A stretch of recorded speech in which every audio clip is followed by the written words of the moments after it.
Okay, shake it out. Deep breathing. Inhale.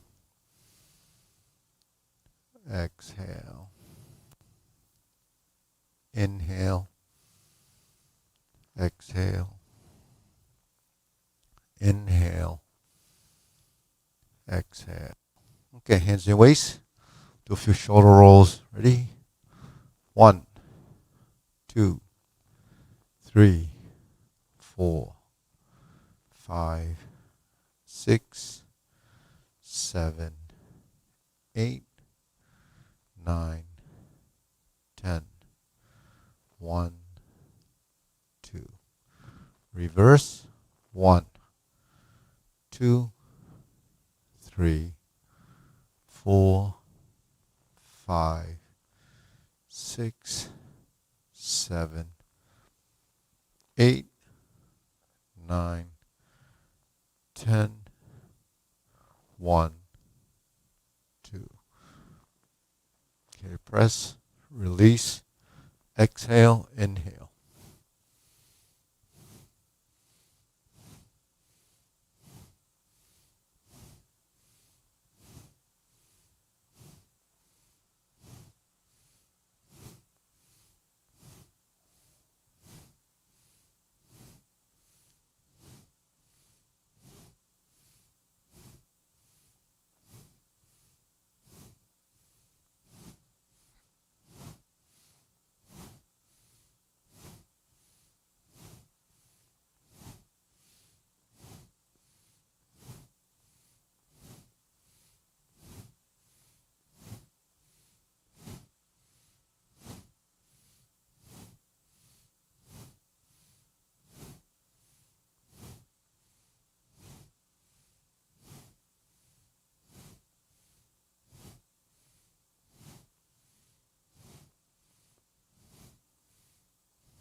And stop. Deep breathing, inhale, exhale. Inhale, exhale. Inhale, exhale. Okay, wrists.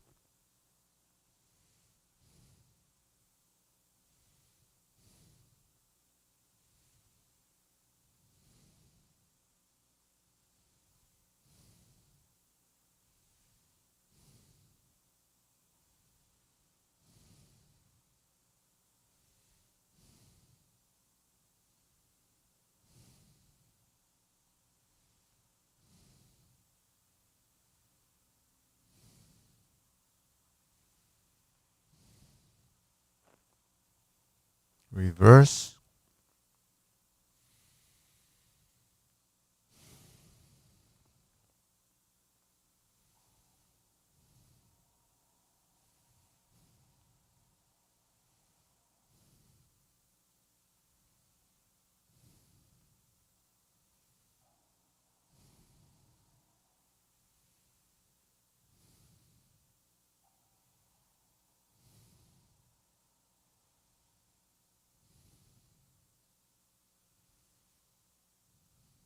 And center.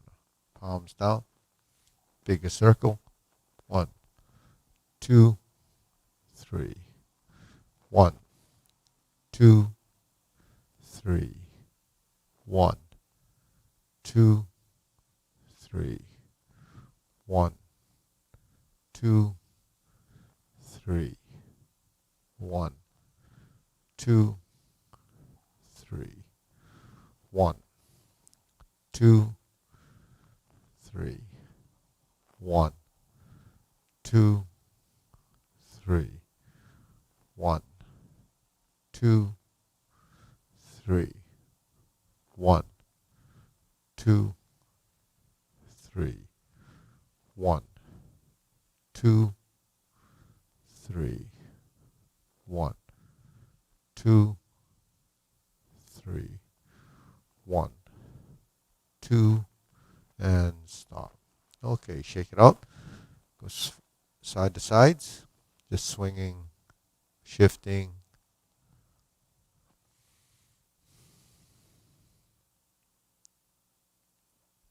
Okay, Sana.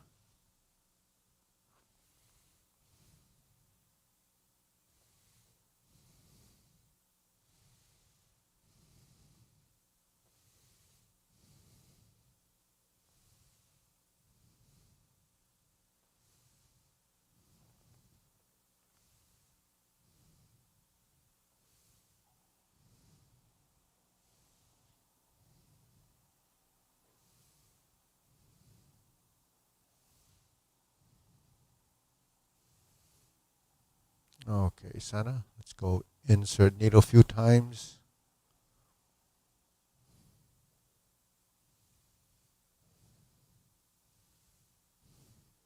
And Sana, switch.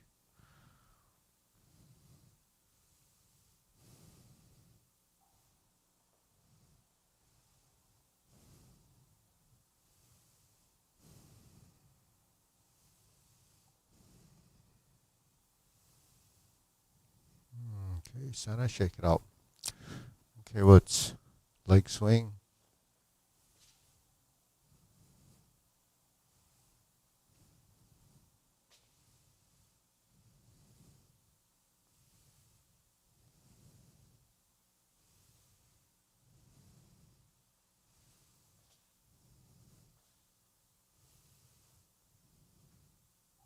Switch.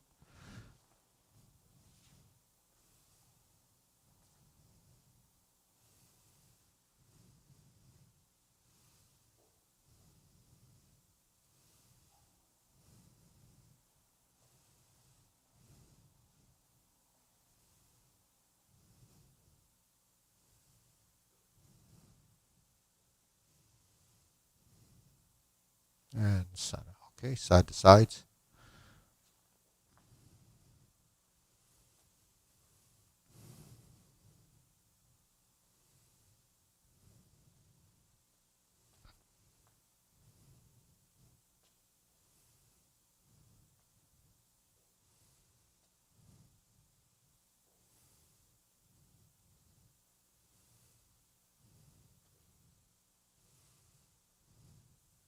And Sana.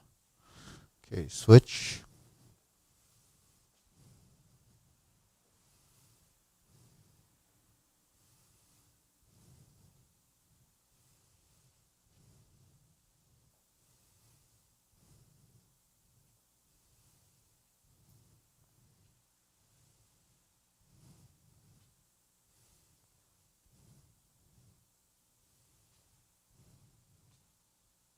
And Sana.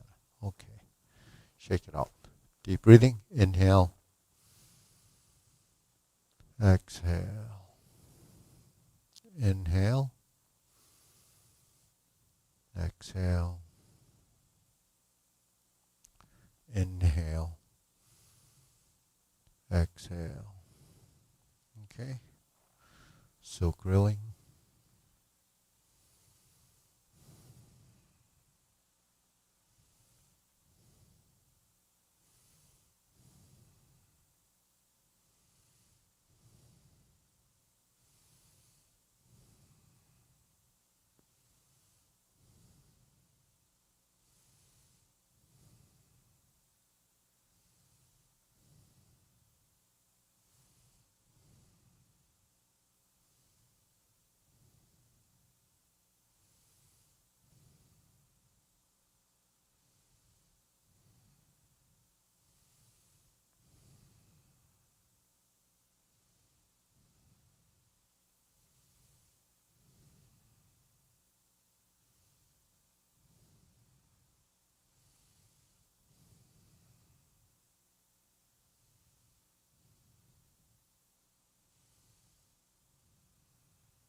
Switch.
Open and close.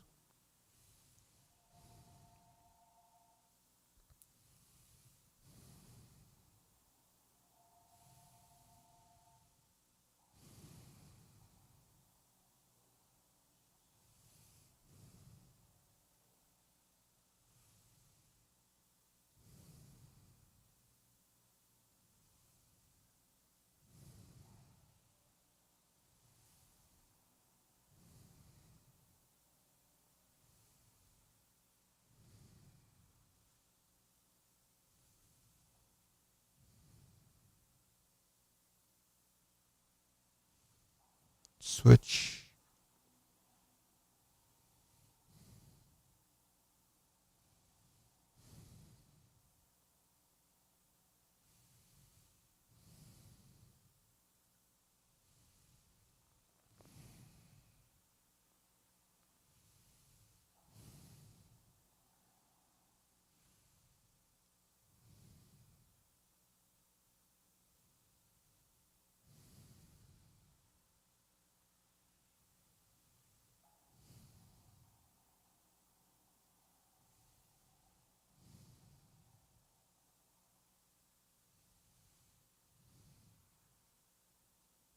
Okay, center. Circular movements.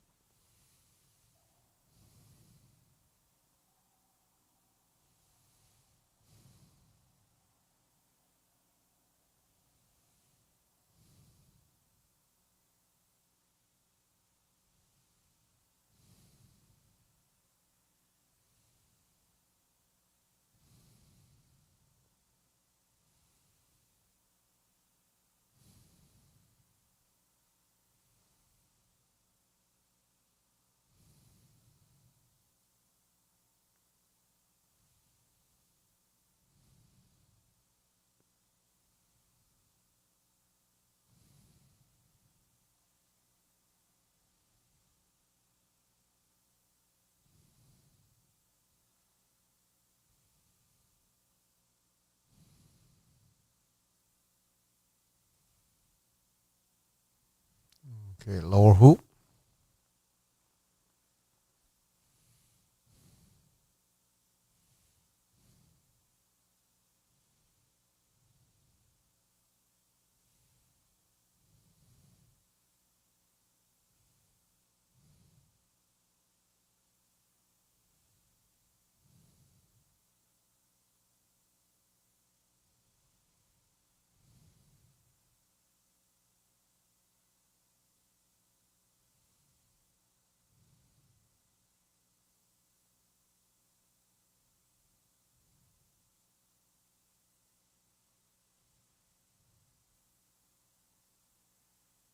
Shoulder height.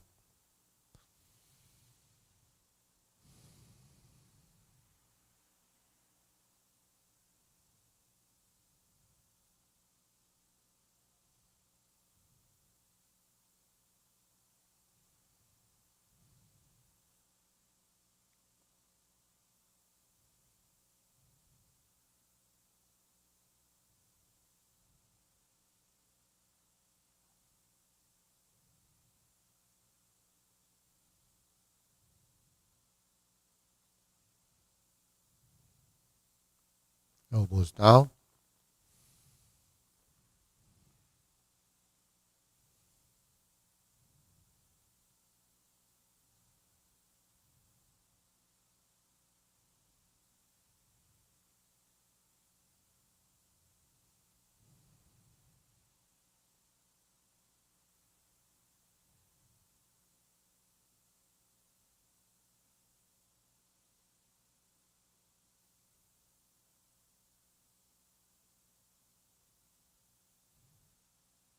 Lower palms down.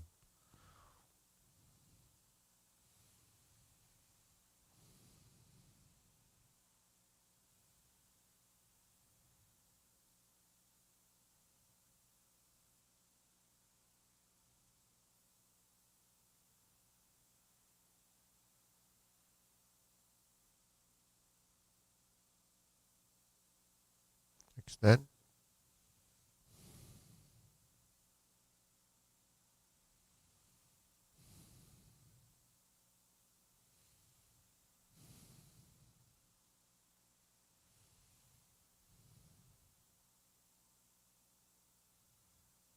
Okay, hands up.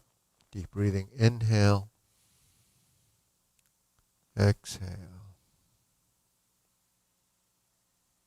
Inhale. Exhale. Inhale. Exhale. Okay, diagonal flying.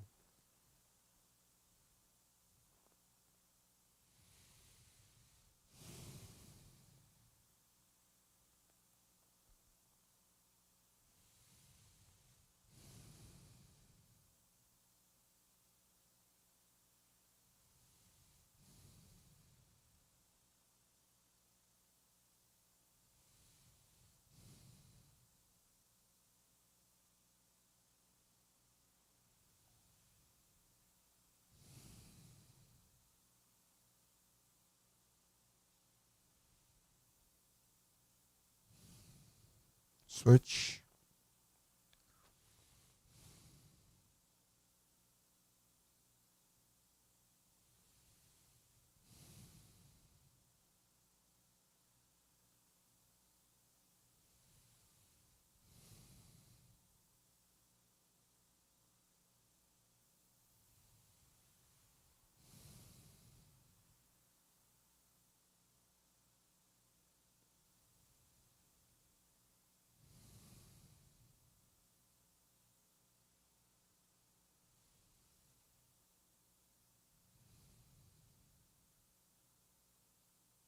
Okay, cloud hands.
Okay, palms down. Lift up, carry tiger to the mountain.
Infinity sign.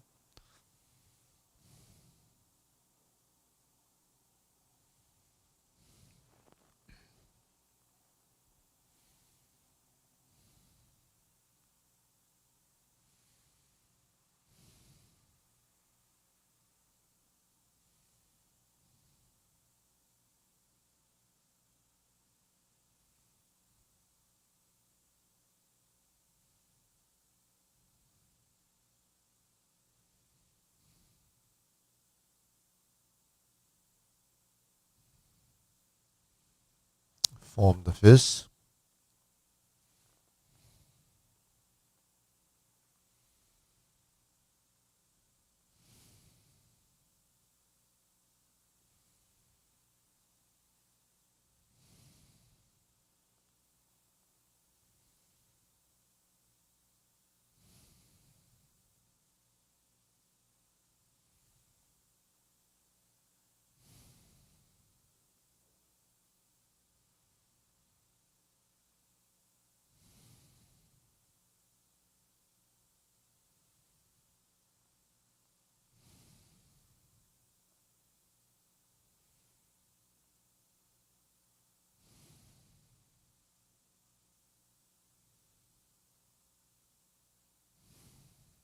Okay, palms together. Strum the lute.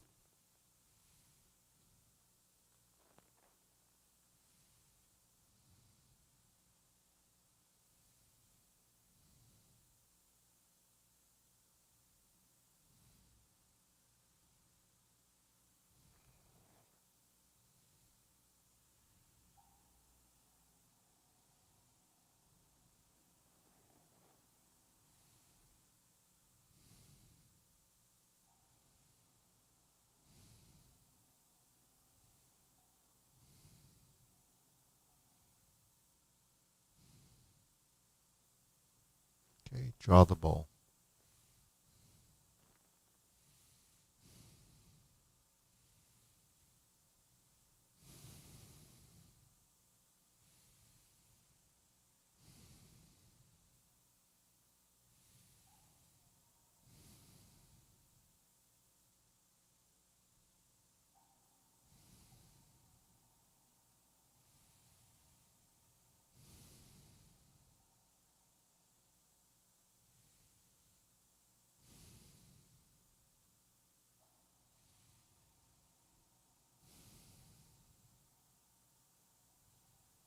Okay, fan through the back.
Okay, raise the hand.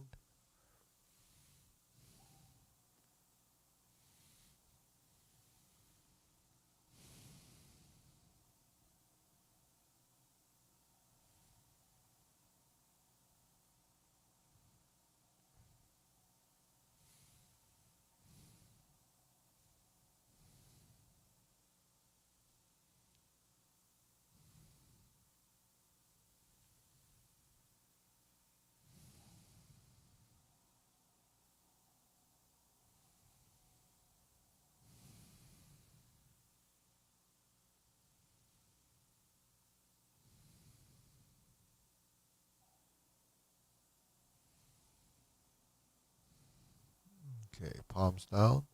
Hands up. Deep breathing. Inhale. Exhale. Inhale.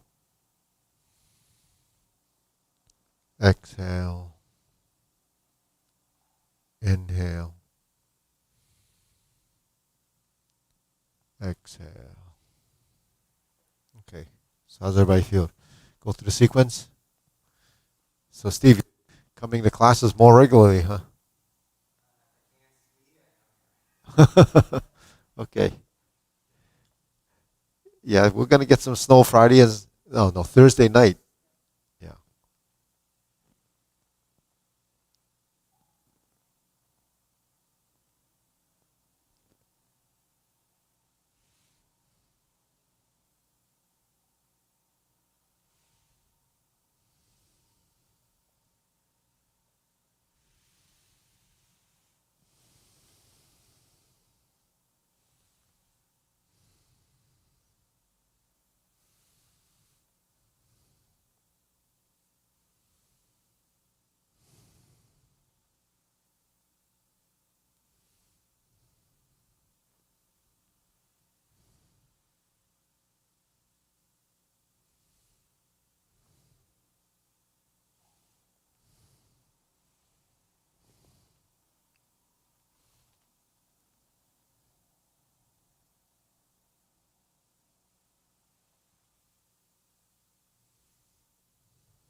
Okay, deep breathing.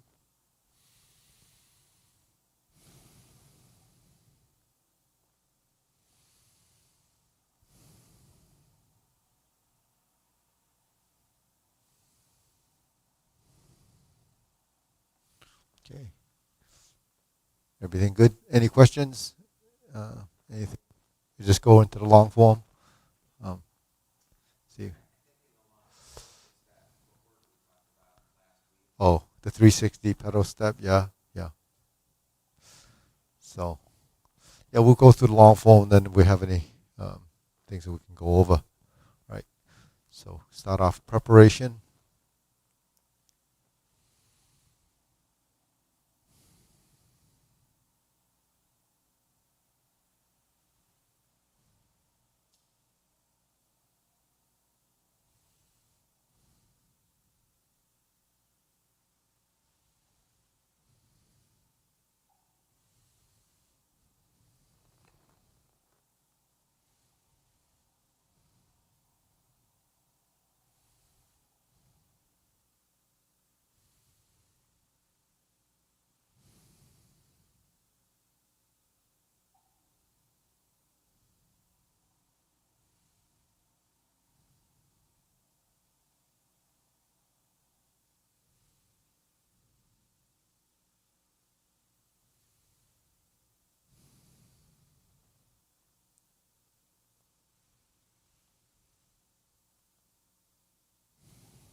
Okay, deep breathing.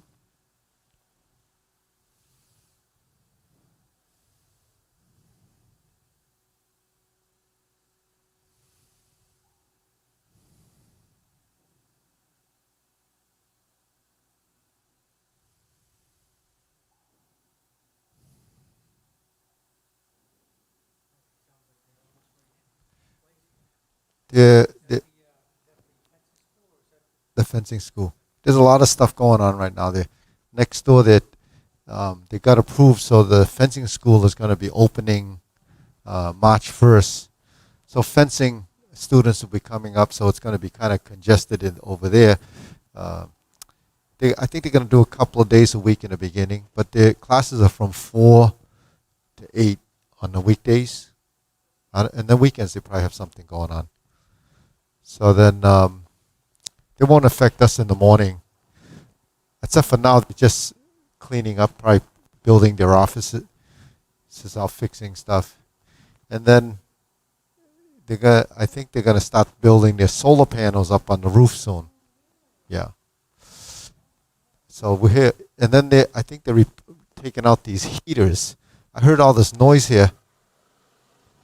So all that drilling and screwing and stuff. No, that's probably. Yeah, they got a bunch of stuff outside that's going up on the roof. They're gonna have solar panels all across the top there.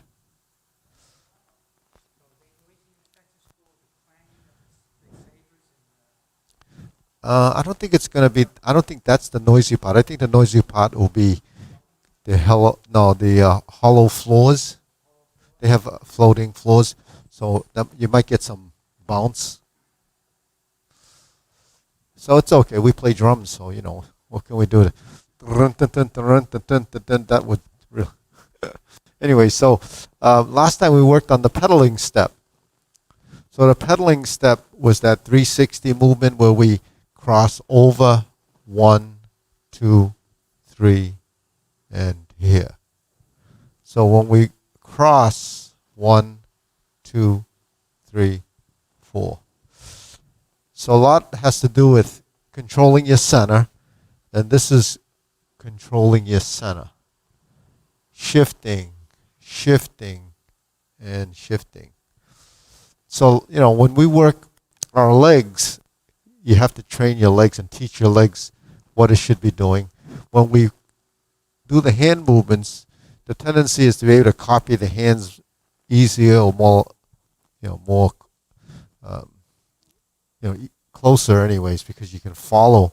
We're used to looking at hands, but not easily absorbing the pivotal stuff in the feet, because we don't really pivot much typically.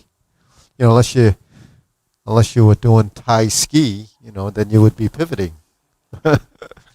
So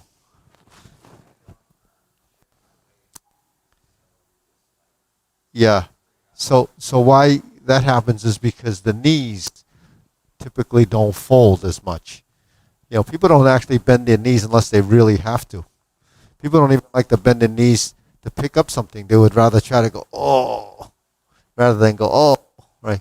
And then picking up boxes, all the insurance companies say, use your legs, don't use your back. But some things when you pick it up, you really can't just use your legs. You have to use a combination of your back and your legs. But if you're only using your back, then you could hurt your back. If you're only using your legs and your back is weak, then you can't pick up the package. So, the body has to work as an integrated unit. So when we open the hands and the leg and then we cross over and flip the hands, you build that kind of sequential relationship in there, right?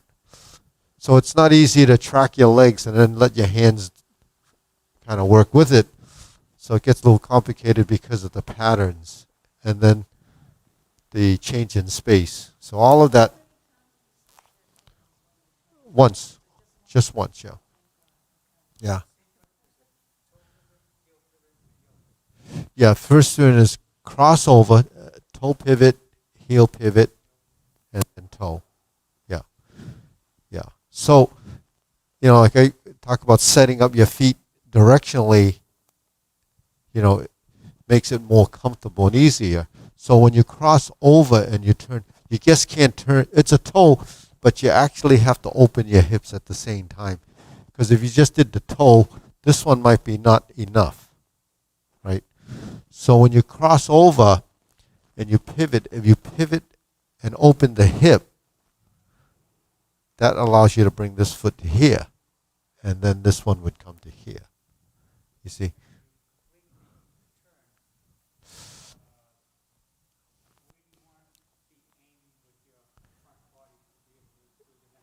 Right there. Yeah. Because, well, that's the direction because you cross over and there's your direction. But what you do with the hands and then what that has to do with the body sets up for the next series of motions. You know, it's just like when you make a U-turn, you have to square the car before you make your next maneuver. So if I cross over here and then my body ends up there, no matter what you do, you can't do the kick over here.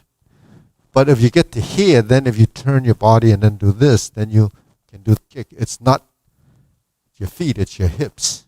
You're already set up. Yeah, you have to square up to the direction you're going in. You know, you always have to line up the opposite. Like when you were doing the beat the tiger, and we're in this corner, and we stroke down. If you don't pivot this foot enough, get it to that side, then you're not going to be in that back corner. So what you're ending up is facing that wall. You see?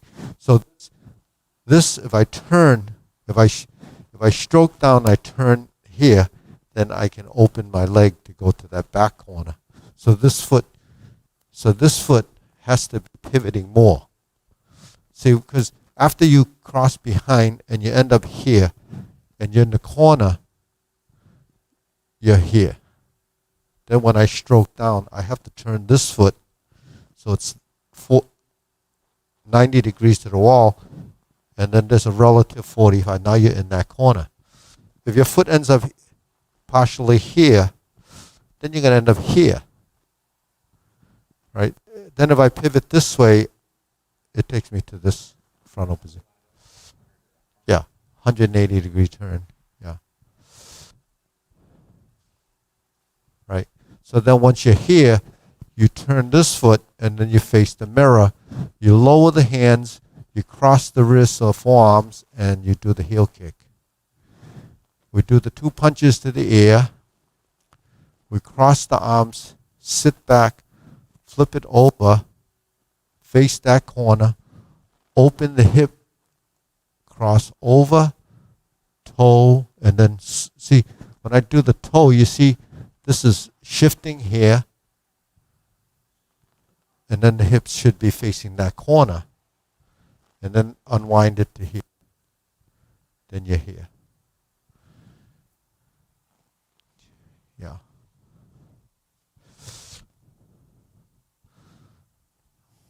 So.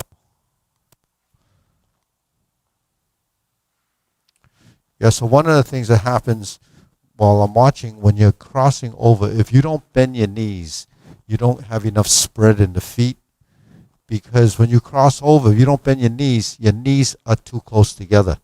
So no matter what you do, you might get some interference with the feet, right? So crossing over, you have to get the width, because if you don't bend the knees, you don't get the width. See, you have a width like this when you straighten. If you just, I suppose you could go like this, but that's going to be a reach. So the best thing to do is bend your knees first and spread your feet. Yeah, like that. Simple, right? You know, when you're skiing and you want to make a U-turn, what do? Right? You can't do it with your feet when you're doing just a slow motion U-turn. But look what happens to your hips. You got to go like this and then drag this one around. Otherwise, you get your tip or your tail of your skis get caught. The simplest way is and you can't even do you'd have to do that. But you can't do that if you have weight on the soles of your feet. So, everything that we do in transition in the legs has to do with how you maneuver your lower extremities. So, anything else? Anything else in the form?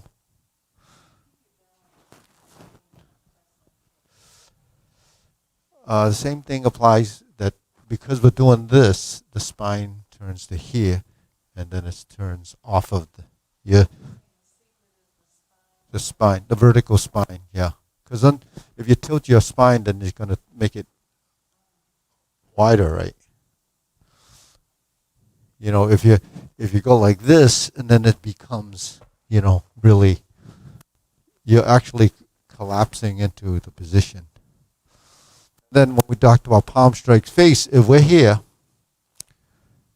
when we change the dimension of movement, then we can actually turn into the palm. You see, this is a setup.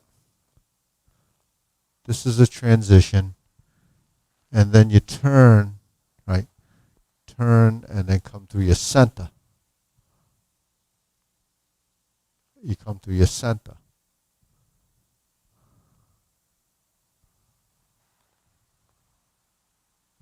So when you come through your center,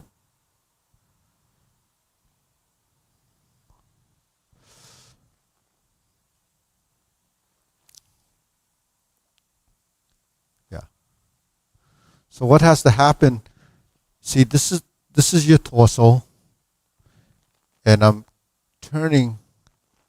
So my arm is essentially parallel to here, right, to my body, because when I lift like this, it's more efficient to do it while it's parallel to you rather than to do it when you're leaving your hand out there in your bodies and that is not compatible in direction. So when I turn like this, then when I turn and lean, I turn my spine. Now I end up in the center position, and the whole movement is actually driven by, and the shoulder comes this way more. Yeah.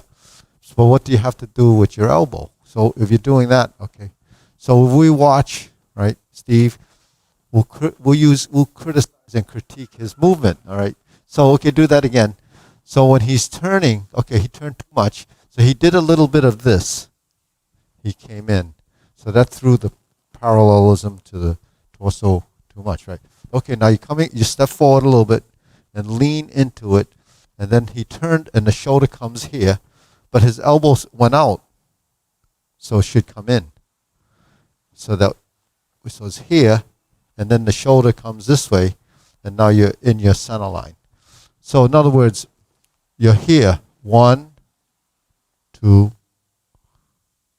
3. Now you can't let your elbow go. This has to stay. This has to turn. So that's to maintain the integrity of your structure. If you don't maintain the integrity of your structure, then, yeah, keep going. Then keep going, go. And then here, this is like this. This is like this. Now the shoulder comes this way a little bit. Because when the shoulder comes this way, your right shoulder, then your twist is here. So your spine and your hand is working together. And then you're turning like this. And then your body would be here. And now look at the line. The nose, my hand, and my knee. You see the line? Now if I went like this, I don't have my hips enough to square. So that's why when I talk about the 12 joints, you have to integrate those pieces together for you to have.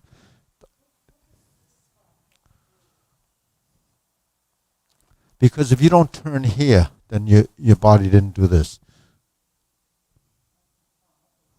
So you put your hand, if you put the back of your hand here, you would feel that your spine is moving. Huh? Right, and yeah, right. And then this stays like this. So in other words, you're here closed, right? So here, you look, It's open, it's closed, it's open, it's closed. What's closed? Yeah, your armpits. Yeah, yeah. Think of your armpit closed. If you take a magazine, you put it here, and then you put a little bit of tension there, creates enough friction for the nut to drop. So if you go like this, it opens and drops. It goes like this, it closes, right? So that's that opening and closing, right? Okay, now if I go like this, right? So I'm here, 1, 2, right? So I turn. So when I turn, this hand is coming like this. This hand is coming like this, right? So it's coming like this. 1, 2. Now they're parallel. 3, 4. So what this hand is doing is this. What this hand is doing is this. And then your body should be finding that line.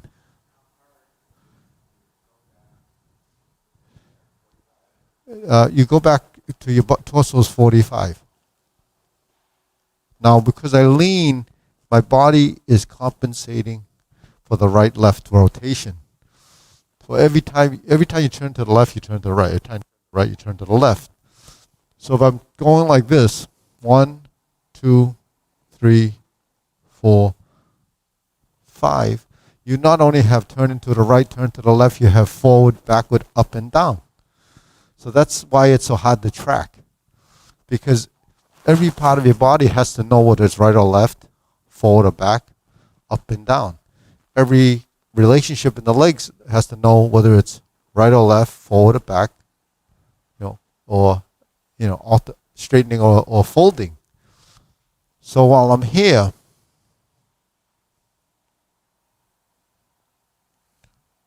your body will look like it's doing this. 1, 2, 3, 4, 5.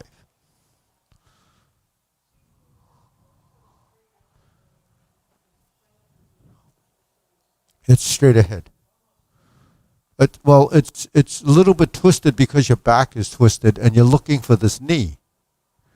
So if I want to line up my nose, my hand, and my knee, then the alignment of the position would be like that. So my hands are in the right position, but my shoulder appears to be slightly twisted on the oblique, you see. So that's palm strikes face. So every time you do a palm strikes face, that's the movement. So if I'm here and I want to get to the other side, I have to twist to here to do the double lotus kick, and then my body does that, right? So the palm strikes face, I'm turning. If you look at the feet.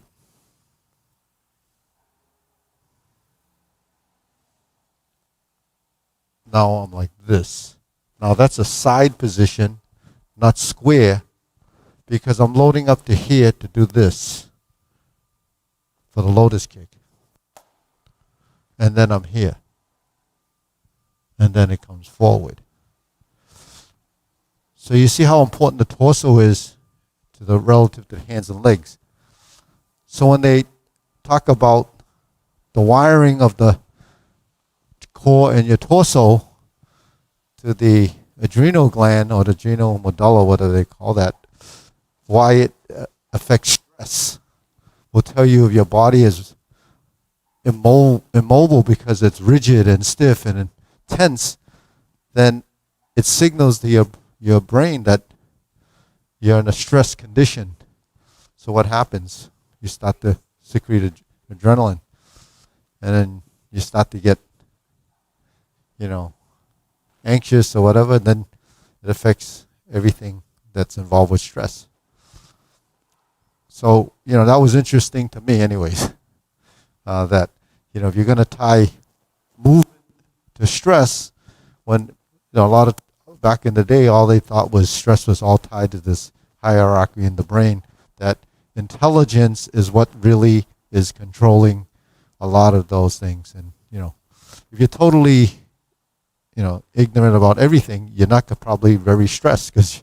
But because this society, there's a lot of stresses. It's not, tigers and leopards attacking you.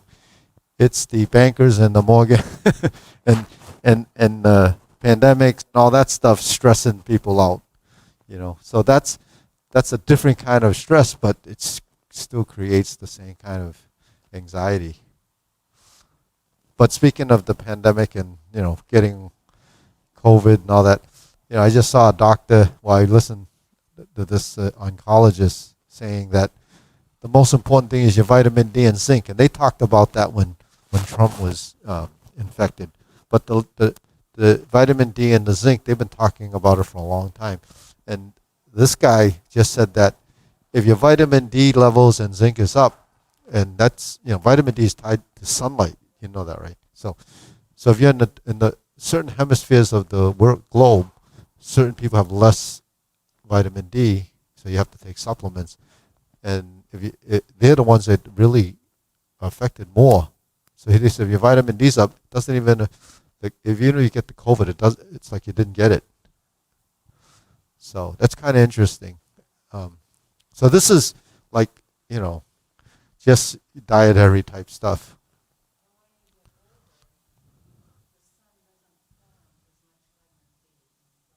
Right. Yeah. Yeah. I mean, it's different D's, right? And then, but like certain, like we're in this winter climate area, the sun is at the wrong angle for you to get vitamin. So even though you're outside, the angle of the sunlight is not good. Like California is really good for it, even though they got a lot of COVID, huh? Well, that's because they can't go to the beach. So that means they get all this lockup. Probably is not so good if you're staying in. They should just let you go outside and not go home. But it's a little too cold for that. So, anyways, so that's what palm strikes face is. When you come through your center, it's this. Now, I don't know if you guys remember when we did the Yethimon class back in the day. Well, we still do it. But the Yethimon class, I had a drill like this. You remember this drill that we did that? That drilling movement is really in most of the internal arts like Xingyi, Bagua, and Tai Chi. So Chun coming through here is palm strike face, dragon claw, any type of movement that's Chun kill, right? So when your hand comes like this, the novice would just do the hands. The skillful person would start to begin to use the torso, because this movement is not effective unless you use the torso to drive the movement. So your body has to become very familiar with twisting. The twisting of the spine. When you twist your spine, it involves, your body is made up of two halves. Actually, it's made up of two halves. You got a front side, right? Then you got a front and a back side. So the back and the front work together. It's like a board, concave, convex, right? It's got a hollowing. If it hollows in the front, it'll round in the back. So if you straighten your back, then it straightens the front. So when you twist to the right or you twist to the left, just alternating between, something has to happen in order for you to create the action. It doesn't happen simply because we said it did. It happens because you manipulate your skeleton. It happens because your ribs open and close. It happens because your clavicle opens and closes. It happens because your shoulder blades move, right? They twist. And then you tie that together with your armpits closing as an arm movement and your arms opening and your body rotating.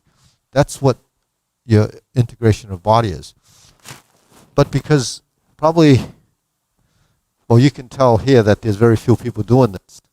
There's probably very, very few people out there twisting their body because they don't know to twist the body. So if you don't know to twist the body after 60 or 70 years, what happens?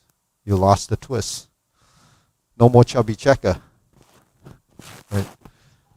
he used to say twist and shout, and nobody listened to him.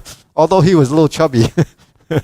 But all that dancing and stuff that they do today, a lot of it is, tying the whole body together. But you can only do that when you're young. When you get older, people just stop moving that way. So that's why when we do this, we don't do it with a lot of strength. We do it with a lot of mindful intent of getting it to happen. So if you don't mindfully get it to happen, at least aware that it happened, then it doesn't exist. And if it doesn't exist in your body, then it's a movement that will never know. So I think it's very important to understand that concept. Back in the day when people only taught people based on relationships, most of the people never got to hear about this because they weren't worthy of learning. Because back, just everything was kind of like that.